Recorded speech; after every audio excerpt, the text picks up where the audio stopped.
construction, smells of corruption. I manipulate to recreate. This air to go down saga. Go under. No karma.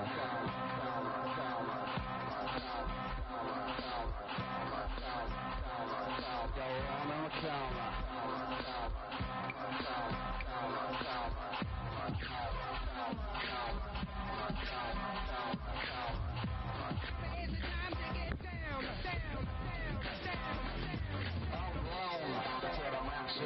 Two hemispheres, babbling. I'm grown to the maxim. Two hemispheres, babbling. Take a drag.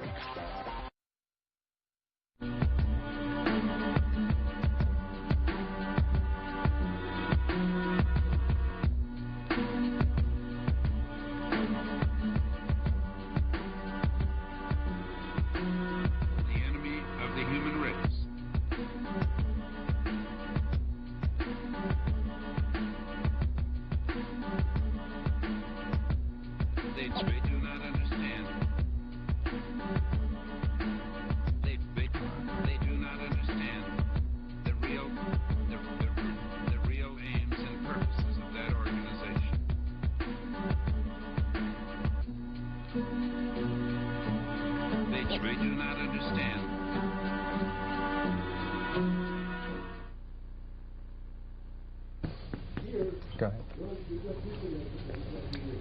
Hi, I'm Jeff Contreras, and I'm host of Austin Cable Access show Therefore I Am, the philosophical show with the political edge.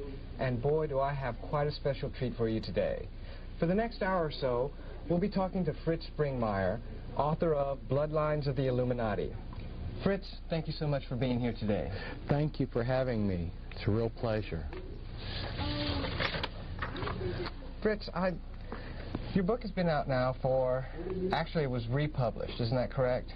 Yes, it's been reprinted twice. Yes. Reprinted twice. And the title of the book is The Bloodlines of the Illuminati. What exactly is the Illuminati? The Illuminati is the continuation of the mystery religions. There was quite a number of mystery religions in antiquity, and these mystery religions had councils that controlled them, and then there was a supreme council that operated clear from India to the British Isles that then coordinated all of these mystery religions, and that would be today what we call the hierarchy of the Illuminati. So the Illuminati is basically just an extension of the mystery religion system, the whole type of philosophy. Yes, it was a way of hoarding knowledge and power to a few special people.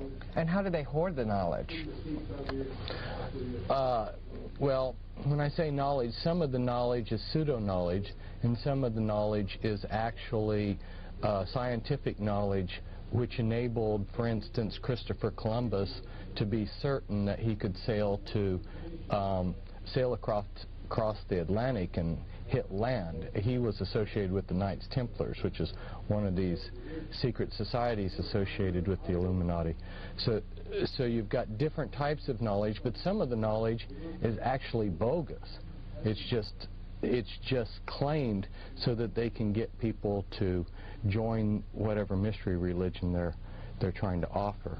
Okay, Fritz. Now, why are families so important in this? It's obviously, you titled it Bloodlines, and that must have to do with the families. Why are they so important? It has to do with how they pass power from one generation to another. It also involves the occult powers. They try to have full-blooded members. They believe that, at least the traditionalists within the Illuminati, which are the full-blooded members, they believe that to really be a powerful witch with all the occult powers that demonology gives you, that you have to be a full-blooded member who's got a genealogy that goes back many years. So in effect, what you're talking about is basically generational Satanism. Right, it's generational Satanism. And they have to operate also within bloodlines because of the way that they carry out their mind control. They make program DID, or what was commonly known for a couple hundred years as multiple personality disorder. They program their members with MPD, and in order to do that, you have to have someone who will disassociate when they're traumatized rather than die. There's three things you can do when you're severely traumatized. You can just curl up and die, or you can go crazy, or you can have the creativity and the disassociative abilities to splinter the mind into a multiple. And they want that ability. It's essential because the satanic rituals that they carry out, which are horrendous traditional rituals, blood sacrifices, requires a certain level of insanity and dissociative ability. In other words, what I'm getting at is if you were a normal, sane person and you had to participate in the higher level Illuminati rituals, you'd probably go crazy without the programming and the MPD that they carry out. So it's absolutely essential that they maintain the bloodlines. Okay, Fritz, now when you talk about blood sacrifice, what do you mean? Are you talking about chickens or goats or something like that? No. Unfortunately, I'm talking about human sacrifices.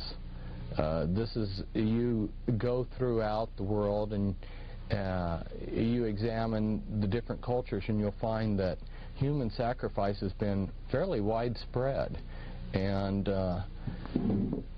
these powerful families have always felt that they gained power and through sacrificing other people. So you're saying that the blood sacrifice that we've read or heard about throughout the history books has never actually stopped. It's just gone into secret. That's right. Correct. That's very incredible. Now, Fritz, in the book Bloodlines of the Illuminati, you point out that 13 families are in control of the Illuminati structure. But in your book, you list 14 families. Could you explain this a little bit? Sure. They themselves decided that they would have 13 families, or really maybe a more descriptive word would be tribes. And it's my understanding that the reason why they chose the number 13, besides its magical implications, is also it's a mockery of what God had done, because as you know, there were 12 tribes, and then Ephraim and Manasseh were added, which were split off of the tribe of Joseph, which gave you 13 tribes of Israel.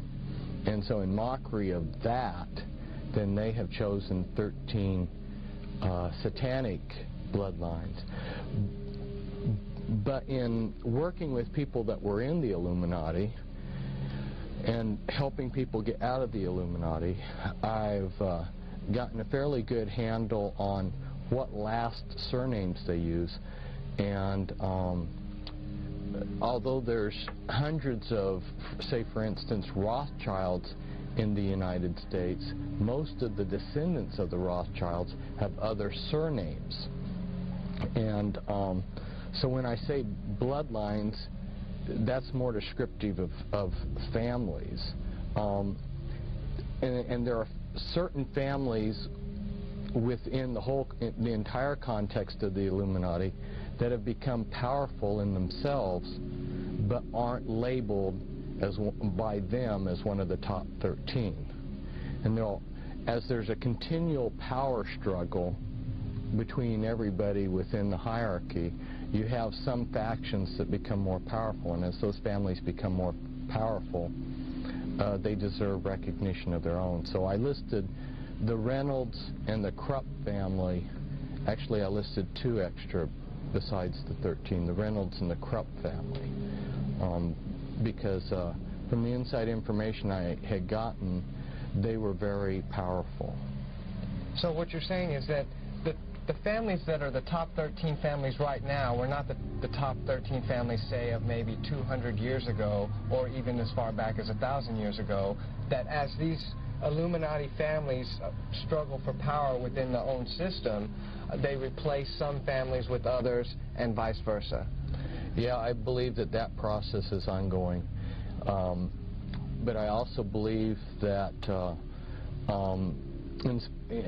beyond just having the 13 families that they have listed as important or the top, they also, in a sense, recognize the power of other families. For instance, Bill Clinton has become very powerful in his own right. So, or the George Bush family. So, although they are descendants of these 13 tribes, they in themselves now, in this time period, are worthy of special focus or mention. Okay, Fritz. Well, we've talked a little bit about the Illuminati structure. Could you briefly explain how this structure is set up? Yes, it's a pyramid structure. There's 2 basic levels in the Illuminati. There's the anarchy level. In one of my books, I listed hundreds of satanic covens and their addresses across the United States. I mean, there were so many that I listed, numerous pages, that I haven't gone through and counted how many hundreds of addresses of different covens. And these are very eclectic, and besides these witchcraft covens, there's other lodge systems and other things also on the anarchy level.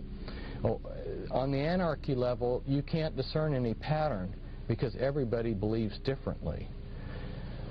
Then there's 3 levels within the anarchy level. As you know, there's 3 levels to witchcraft. And then the next level are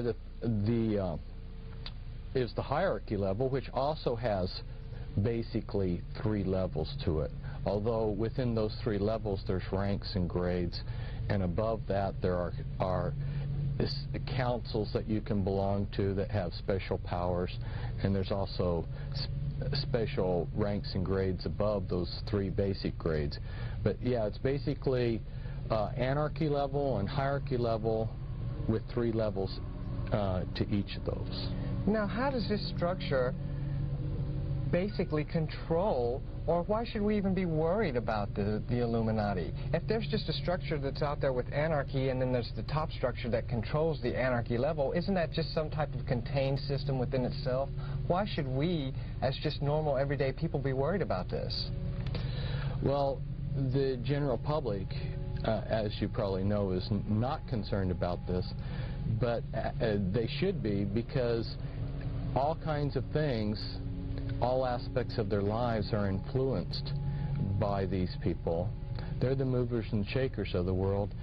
There's some disinformation out there that I need to clarify, and that is the misunderstanding that's common out there is that this man, Adam Weishaupt, which was a pseudonym, a name that he had taken actually, started the Illuminati. He did create a modern structure for it. He was paid by these families to create a modern structure. But he didn't originate the Illuminati. The Illuminati goes back thousands of years before him. And the reason why I mention this is that if we go back into antiquity, we will see that there were certain families that were deified as gods, like Pharaoh, Alexander the Great. Maybe some of the viewers don't know that Alexander the Great believed that he was descended from gods. Genghis Khan, who's still worshipped in Mongolia. These powerful families believed they were gods, and they controlled through their priesthoods in these mystery religions the people that were subservient to them. They never wanted to relinquish power. They networked together, and over history you can never find any point in history where they gave up their power. What they did is they did a lot of sleight of hands and went underground or behind the scenes and let other people become frontmen, but they've still stayed in power. You can see a lot of, I give a lot of evidence of that in my Bloodlines of the Illuminati book. Just some everyday examples that I ran into is, as a boy, you know, I met Henry Cabot Lodge, and someone who would read American history would know about John Cabot exploring the United States, which was of the Italian Caboto family. This is an ancient family, and yet you can see their influence in history all down through the years. Recently there was a book, Holy Blood, Holy Grail. Well, I say recent, it's not been recent, but it became a bestseller, and then the authors made a trilogy of books, Messianic Legacy and The Temple and the Lodge, and Pageant and Lay and Lincoln were the authors of that trilogy of books. And they go in and discuss how all of the royalty and aristocrats of Europe are descendant from one single bloodline. Now, of course, then when you go to look at our presidents, you find that 11 of our presidents, at least 11, are part of that bloodline. At least 11 presidents are descendants from European royalty. Right, the Merovingian dynasty, at least 11. And a man recently, you know, David Icke, you may have heard of him, yes, says that he has the genealogy charts to show that all of our presidents were related. I have, in the talks that I've given in the last couple of days here in Austin, I showed a genealogy chart that I have, which shows 12 of the American presidents very closely related. Okay, Fritz. Well, you talked about how these Illuminati families, when they have power, and we can see that, then they go into hiding. Most people would say that the Templars, the Knights Templars, were one of these Illuminati structures. Could you explain basically how they supposedly went into hiding? Because you hear about the Templars, they had quite a long reign, and then the French turned against them, and then they were outlawed by the Pope, and then they just disappeared out of history.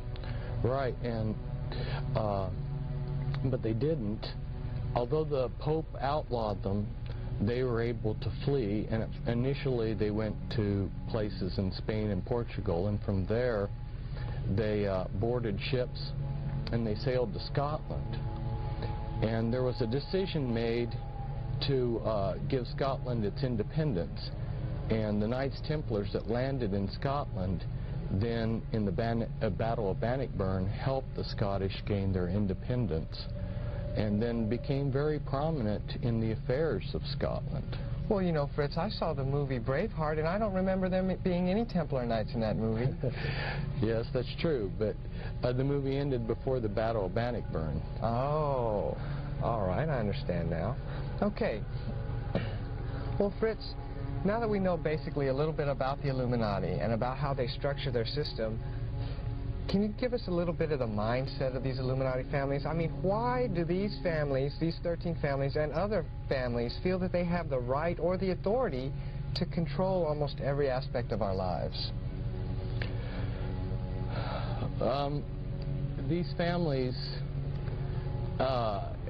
since antiquity, have believed that they were gods, and of course they have been worshipped in many periods as gods. And they continue to pass that prideful belief down from one generation to another. They believe that they're a superior being. Oftentimes, when I've seen quotes by these people or heard people relate what they heard, you see that they refer to us as ants or cattle, and they basically have the idea that they were born to be gods and rule us, and we were born to serve them. Okay, so they felt that they were gods and they were worshipped as such in ancient times, but with the rise of Christianity and things such as the Inquisition and maybe even the Reformation, shouldn't the people of history have stomped all of this out? They made a decision that they would use Christianity for their own ends. So they established churches that they themselves controlled, and they went behind the scenes and set up a lot of fronts.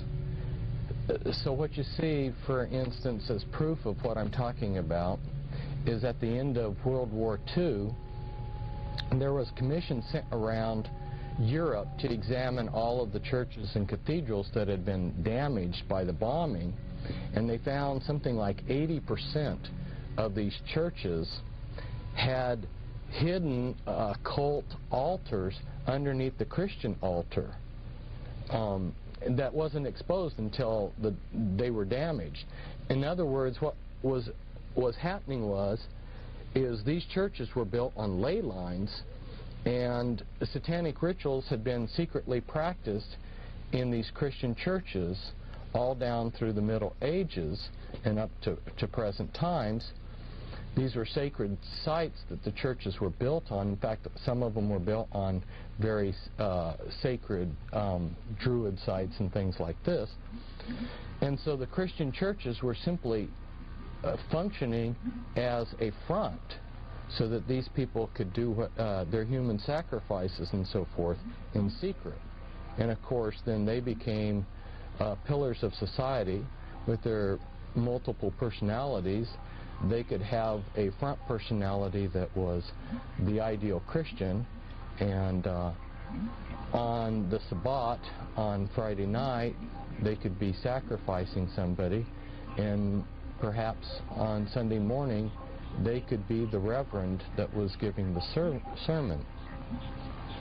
There's a number of other proofs that one can, or evidences of what was going on. If you go throughout Europe, you'll see a large number of the churches had winged reptilian gargoyles put on them, including something that's really bizarre.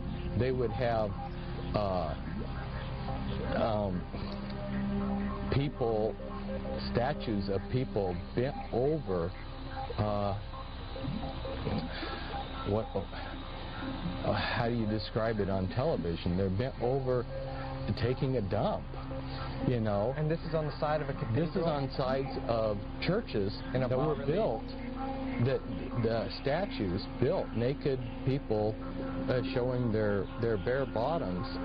And if you ask, why did these Masonic trade guilds build gargoyles and people taking an excrement, you're told they did it for Christ.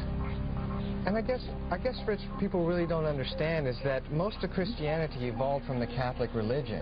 And the word Catholic itself means universal. And so they just went out into their areas and just absorbed all of the local religions of whatever land they were at.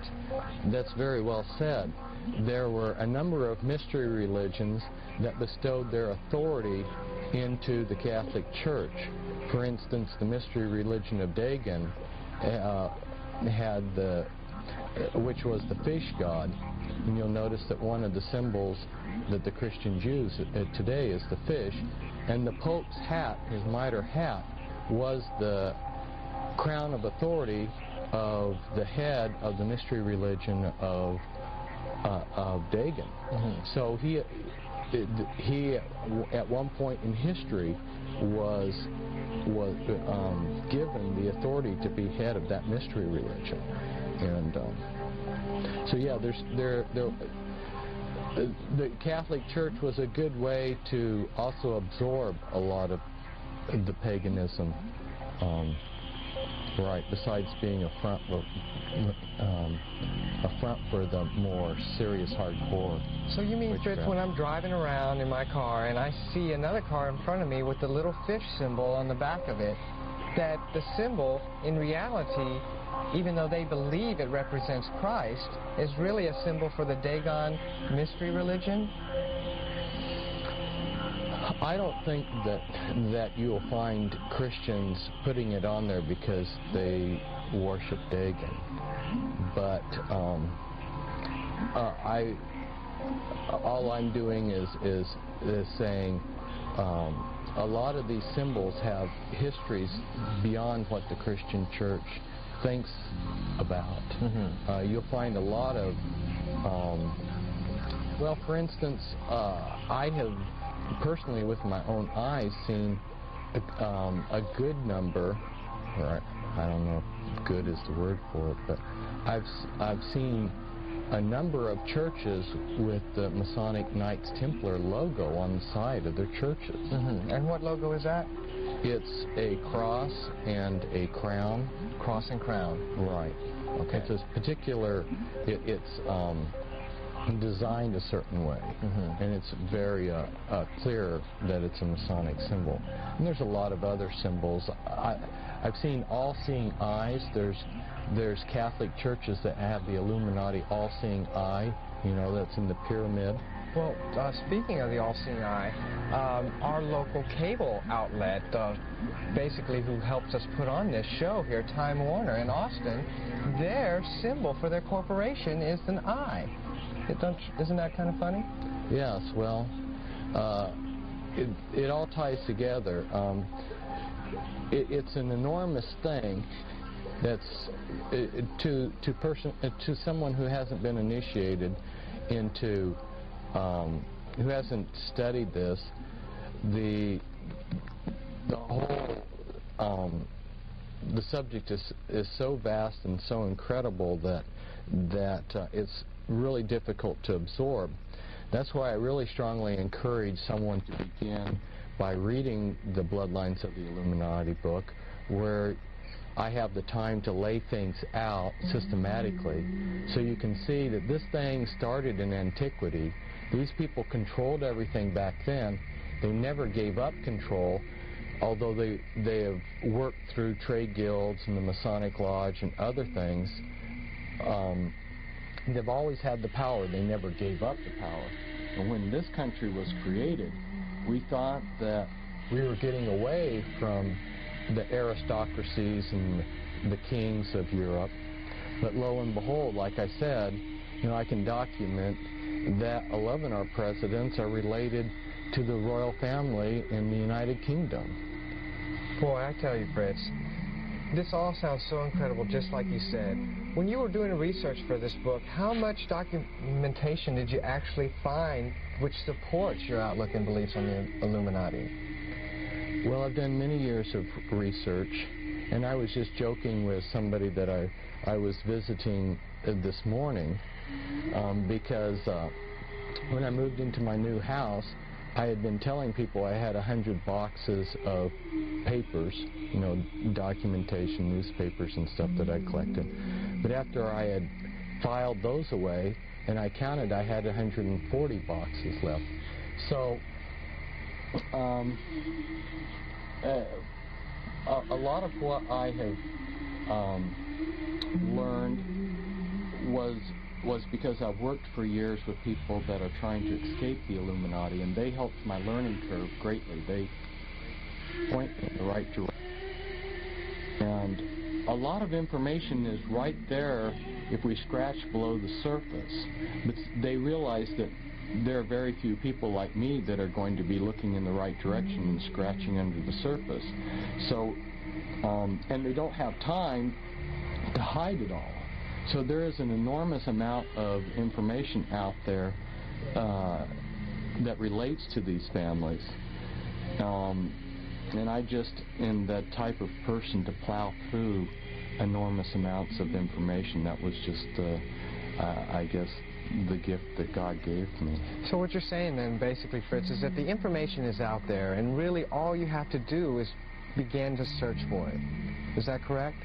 Yes, I believe that a lot of the readers, once they have read my Bloodlines of the Illuminati book, and then once they maybe have read some of the other books that I have and gotten a basic understanding of what's going on, they're going to start seeing these things all around them, and they can teach themselves, and they can further their understanding on their own without my help. Okay, Fritz. Well, let's jump a little bit inside of the book, okay? I know you mentioned as one of the Illuminati families, the Kennedy family. Now, with all of their recent tragedy in the past few decades, how can you still feel like the Kennedys are major contributors to this whole power structure? There's definitely been some power struggles, and the Kennedys have been on the short end of the power struggles. That's true. But after John F. Kennedy was assassinated, and his brother, Ted Kennedy still was an extremely powerful senator because of his tenure and all of the committees he was on and everything. He was one of the most powerful men in the United States. So that immediate family, you know, continues to be called by the news media as America's royal family. But let's understand that the Kennedy bloodline is far greater than just John F. Kennedy's family. Well, what do you mean, Fritz? I think most people would, when they think of the Kennedys, they think, oh, well, you had John's father, Jack was it, and he made all his money. Basically, you hear rumors that he made most of his money through Prohibition, and then he made a killing off of the stock market crash. And really, that's when we start to hear about the Kennedys. Are you trying to tell me that they have a history that goes further back? Yes, they have a history that goes way further back. In fact, the Kennedys are descendants from Brian Boru, who was the first Kennedy, and he was one of the most significant kings in European history. So you see that they're tied back to royalty. In fact, John F. Kennedy's sister married into British royalty. So these are just not commoners that grew up in a log cabin. But there's something that I would point out to our listeners out there in television land, and that is that the movers and shakers do not become rich and powerful and then join the Illuminati. They become rich and powerful because they are part of these Illuminati bloodlines, and their councils decide how they're going to divide up such things as the drug trade, monopolies, and things like this. And so when you see these families like the Astor family go from being totally poor, and in a few years, John Jacob Astor is the richest man in North America. And maybe I'll use him as an example. Okay. Since I got started talking on him. John Jacob Astor came from Germany, from a small town, Waldorf. His background was being a butcher. He couldn't hardly speak any English. His English was broken. And he was the type of person that if you were sitting beside him eating, he might grab your shirt and wipe his dirty face on it while he was eating the meal. He was gross, he was crude. He's not somebody that you would enjoy being around. Yet this man who could barely speak English and who is an exceptionally obnoxious person, within a few years became the most richest man in America. Now, how did that happen? There had been fur trade for hundreds of years, but all of a sudden he comes to America and monopolizes the entire fur trade, basically, on North America. Now, how did he gain control? It's because somebody in the Illuminati councils had decided the Astor bloodline which is a bloodline that goes back to antiquity. The name is a derivative of Astarte. They had decided that the Astor family, you know, would be given that privilege. Why did Bill Clinton become president? Somebody made the decision many years ago. You can look back at the things Bill popped off and said as he was a kid. He said, "I'm going to be president." Okay, Fritz. Well, we talked a little bit about the Kennedys, and I noticed that another Illuminati family that you mentioned in your Bloodline book is the Onassis family. Now, as far back as I can remember, just out of recent memory, the only Onassis I could ever think of was Aristotle Onassis. And really the only reason I bring him up is because we talked about the Kennedys, and they seem to be linked a little bit. Could you briefly describe how the Onassis fit into this picture? Onassis was, again, someone like John Jacob Astor. His family lived, Aristotle's father Socrates lived in Turkey, and at the end of World War I, the Turks committed genocide against the Greeks, and the Americans had a warship off of the coast, and very strange thing happened.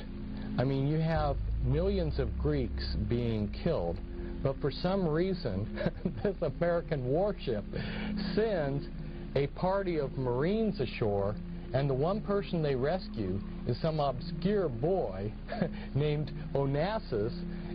And the reason they give is because he had sold a bottle of liquor to the captain of the ship, and the captain of the ship had taken a liking to him.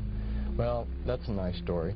So then Onassis comes to South America. He lands in South America penniless in Argentina. But supposedly by washing dishes, within a few years, he's a multimillionaire, one of the richest people in the world. From being a dishwasher? Yeah. Some jobs like being a dishwasher. You know, you can see this kind of stuff in Back to the Future with Biff, you know.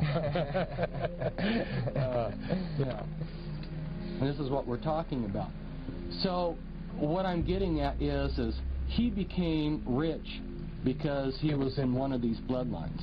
How extensive is that bloodline? Who else is part of that bloodline? I don't know the full extent of that bloodline. Mm-hmm. I know that in working with people that were that are brought out of the Illuminati, most of the people of these bloodlines do not have surnames that match the bloodline that they belong to. Their only major connection, so to speak, is when they are put before the Grand Dame, and she is to give her approval as to whether they're accepted into the Illuminati or not when they're like age 3, and they're given a physical inspection, just like the Masons don't want anybody who's got physical defects. Mm-hmm. And they're given an overall inspection, and in that initiation ceremony they will announce what bloodline they belong to. But then they will continue going through life with a plethora of other names. Okay. Well, Fritz, after hearing you speak over the weekend, I think one of the best examples to help people kind of understand how the Illuminati control world events, could you kind of briefly describe some of the major events of the Illuminati-controlled World War II? Oh, of World War II. Right. Okay. Yeah, I'll focus on that. I might just mention to our audience, I could go back and essentially every war that there is, I could go through and show how these families have created them, manipulated them. Well, you can look at Wall Street, and the Illuminati families on Wall Street were the ones that financed Hitler to come to power. Also, you'll see that the Krupp family in Germany, plus a few other leading industrial Illuminati giants. Now, you're talking about the Krupps that make the coffee machines. Is that right? Yeah, I'm talking about the Krupps that make a lot more than copy machines. I don't know how many thousands of factories they have today, but they were the ones that built the tanks and a lot of other, the locomotives and a lot of the other steel works that the Germans needed for their war machinery. And these people were the ones, well, one of them said, we've hired Hitler. So they viewed Hitler as their hireling. So American and German and British Illuminati financiers brought Hitler to power. So you had that aspect happening. And then the dialectics that was created that created the issues and how the war came about were also Illuminati family manipulations. And then the United States' entry into the war, let me point out something here. We haven't mentioned Freemasonry, but Freemasonry is the continuation of the mystery religions. Okay. And Freemasonry and the Illuminati are like a glove in a hand. Well, hold on just a second, Fritz. I mean, I know some Freemasons. I even work with one, and I mean, he seems to be the most down-to-earth guy I've ever known. And as a matter of fact, if I even get to talking to politics too much about him, I feel kind of sort of that I even know a little bit more what's going on than him. How is he controlling the world? Oh, he's just a member of a lodge system. We're talking, the lodge system needs a lot of good men at the base to support its structure. And 2/3 of the Freemasons don't go beyond the 3rd degree. They're that financial base supporting this pyramid structure. But at the top, we have these people. For instance, the Sinclair family, which is part of the 13th Illuminati family, they were given, if you'll look in Masonic Encyclopedia, you'll see that they're listed as having been given headship over the Freemasons, and that was something that was to be passed from generation to generation. So you'll see that these bloodlines are in control of Freemasonry, just like so many other things. The royal family of Britain has been at the top of Freemasonry in the United Kingdom. So it's not that every Freemason is in the Illuminati. It's that this is just one more system or lodge or secret society that's controlled by them, and Freemasonry just happens to be, has been in the past.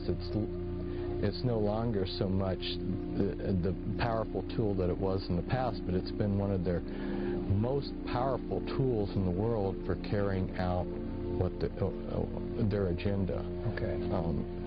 So let's see. Let's pick up where I was. Back to World War II? Back to World War II. The reason why I had to bring in the Freemasons is Stalin and Churchill and Roosevelt, who were the Allied leaders. They were all three Freemasons. And Churchill was of the Illuminati bloodlines, and so was Roosevelt. Stalin married into one of these prominent, Kaganovich, if I'm pronouncing the Russian name right. He married into a prominent Illuminati bloodline. And in fact, you see in Russian politics that same family that Stalin was married to is still very powerful in Russian politics. But anyway, so you had three people that are controlling these countries, or at least are the visible political leaders of these countries that are all on the same team. And Germany and Japan and several other smaller countries that join them are arrayed against Russia and the United Kingdom. And the British wanted the Americans to enter the war, Roosevelt wanted us to enter the war. So, but wasn't Roosevelt's one of his campaign promises at that time not to enter the European war? Right, right. Just the same as Wilson. Before World War I, his campaign was he would keep us out of the war. And then very shortly after he became president, he declared war on Germany. And it was such a trauma to my grandfather, because he had voted for Wilson, that he never voted Democrat again in his life. He had such a strong reaction. He had a knee-jerk reaction. He always voted Republican after that. But yeah, that was a campaign promise. But see, these people, they say whatever it takes to be popular, and then they do whatever they want, because we don't mean anything to them. And so, in going back and researching, I came across a book that was written which described aircraft carrier warfare in the Pacific in a war between Japan and the United States before there was ever an aircraft carrier built. And this book describes basically World War II. So this is rather amazing that someone was already thinking this stuff out. And then you'll see that when one studies it out, that the American military brought the Japanese Navy over to Pearl Harbor and specifically showed them item by item how the Pearl Harbor could be attacked. And then on the basis of that, those tours, the Japanese went back, made up their battle plans. American intelligence and British intelligence knew of the battle plans. They watched the Japanese fleet practice for their attack on Pearl Harbor. And then Roosevelt, to make sure that there was a lot of losses, the day before they attacked, he had all of our planes put on the airfields in circles with their noses pointed towards the center of the circle, so that it'd be very hard for them to take off when the Japanese attacked. There was a lot of things like this that were done to make sure that there was a lot of Americans that died so that they could get United States into the war. You know, I could talk for hours about how they created this war and then how they kept it going. The Illuminati, well, shortly after Pearl Harbor, President Roosevelt, and I showed the documentation in my talk here in Austin from the federal codes. He drew up an executive decree which allowed the Secretary of the Treasury, Morgenthau, to exempt whoever he wanted so that they could trade with the enemy. So these Illuminati families, like the Rockefellers, who controlled Standard Oil, and Onassis, were given the freedom to trade with the Germans so that they could keep the Germans supplied with essentials like diamonds there's a lot of industrial uses for diamonds, including they were needed for the gyroscopes and the gyroscopes for the V-2 rockets and everything. They supplied Germany with oil, designs for military equipment, and a lot of other things that, had the Illuminati not been given that special privilege of continuing to trade with Germany during the war would have come to an end easily by 1942. So basically, we had an embargo on Germany if we wanted to, but we just never closed the embargo. Or we just never kept the supplies from coming into the country. Well, if you were one of these Illuminati bloodlines, one of these powerful men, kingpins is the word I use within these Illuminati bloodlines, you had the privileged status of being above the war. Above the war. The rest of us, it was a real war. And actually, Fritz, I think I can remember from your book, as from the Onassis chapter, his fleet of ships almost went unscathed. Is that correct? Totally unscathed. They were never attacked. How many ships did he have? It was between 200 and 300 ships, merchant ships. And he's from the Greek fleet, correct? Yeah, Greek merchant ships. His ships flew the Greek flag. Essentially, every other Greek ship that was floating when the war started was sunk.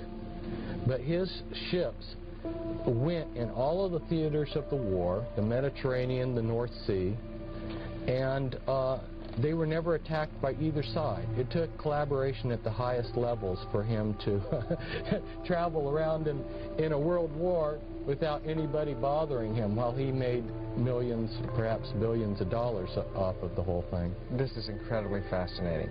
I tell you what, Fritz, we're almost running out of time here, but before we do, I would like you to briefly touch on, I know you mentioned it earlier, how the Bush family has been coming into prominence here of late. Could you give us maybe a little bit more of a background behind that family?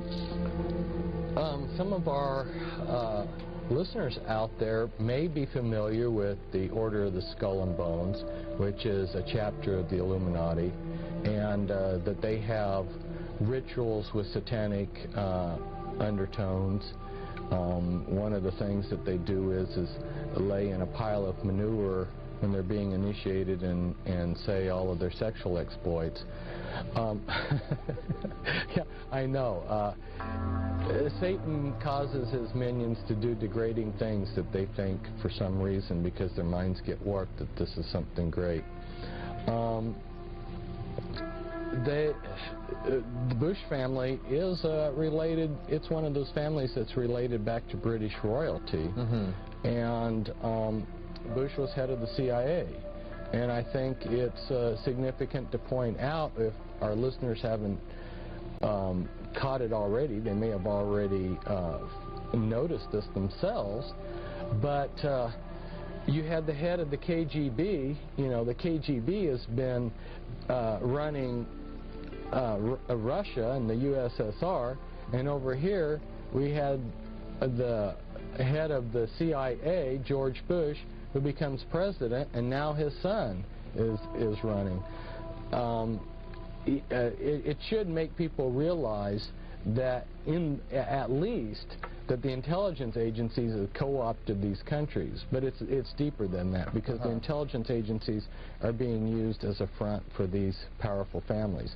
And there's literature out there that talks about how the intelligence agencies have been prostituted to these powerful families. In fact, KGB intelligence, a large share of their intelligence, is simply being used to spy on Western industry and companies so that they can take all these trade secrets back for Russian capitalists, or Russian gangsters, I should say. Wow, truly incredible. Also, Fritz, I remember this also from your talks over the weekend.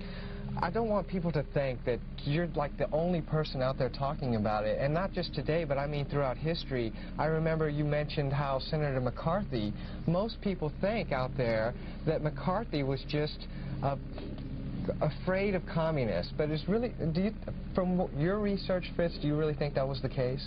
No, it wasn't the case. I mean, I was like everybody else. I only knew what I'd been told until I started reading speeches and talks and things that he had written, and I was blown away. I realized the man knew exactly that there were these powerful families, that there was a world order, and he was going after these powerful families. That's why he went after the Bundys, and of course the Illuminati kingpins in our government thwarted an investigation into Bundy.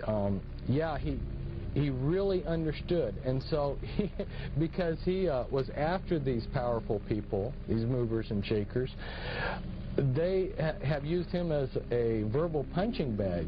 I mean, I've watched, I don't know how many people denegate his name, even, you know, in the last few years. I mean, you think the guy has been dead for a long time, they'd forget him, but Bill Clinton has used them as a punching bag, and and then George Bush. So it's the Illuminati almost use him as an example. Like, if you come after us, this is what's going to happen to you. Isn't that correct? Yes, yes. That's totally horrible. Well, I know we've just got a few minutes left now, for sure. But before we go, I wanted to ask you, Fritz, how can we, as normal, everyday people, recognize perhaps the policies or the agendas which are pushed on us through the Illuminati front organizations? Oh boy, that's a good question, but it's also a big question. Well, you will see that there are certain things that are politically correct. And you will also notice that the world is going towards central control. Right. It's going towards globalization, where we're having the United Nations. You know, the United Nations was formed out of the League of Nations, and there's a continual push to have one political, one world government. Now, isn't that just a natural evolution of perhaps human society? I mean, as the world seems to be getting smaller and smaller through technology, most people would say that would just be a natural evolution of our whole government system. Well, it's definitely being pushed. And whether one wants to believe that it's a natural outgrowth of improved communication and transportation, that's up to the individual, but it is definitely being pushed. It's taking a lot of money and a lot of effort to make it happen, and the push behind it are these global elite families that are controlling things from behind the scenes. So not only do we have political globalization, but we have economic globalization, and we have religious globalization. So when you see any kind of an agenda that contributes to this one world order, or as Bush has called it, New World Order, or, you know, Hitler, who was also of these bloodlines, also referred to New World Order. That seems to be a popular term with them. Right, and I noticed earlier, when you had mentioned it, you just said World Order, that you didn't put the new in there. Why is that? Because it's not new at all. In fact, they keep using the same formulas. The things that controlled people back in ancient Rome, you know, where they had bread and circus, they're using the same formulas that they used in antiquity on us today. And bread and circus simply means that if you give the common person entertainment and plenty of food, like the junk food we get, they'll be happy. And most people, as long as they have their beer and their football game, are happy. Unfortunately, that is true. Well, I tell you what, Fritz, I really appreciate you coming down here, taking time out of your busy schedule to come give us an interview, and I look forward to having more talks with you in the future. Thank you. It's great being with you.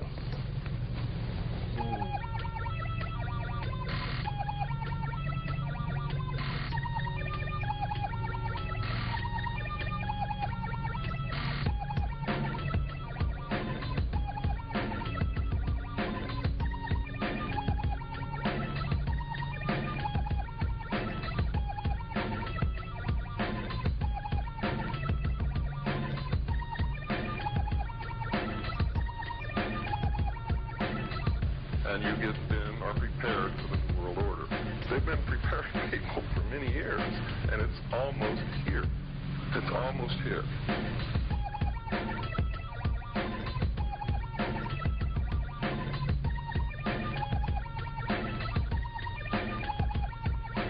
What is at stake is more than one small country. It is a big idea. A new world order.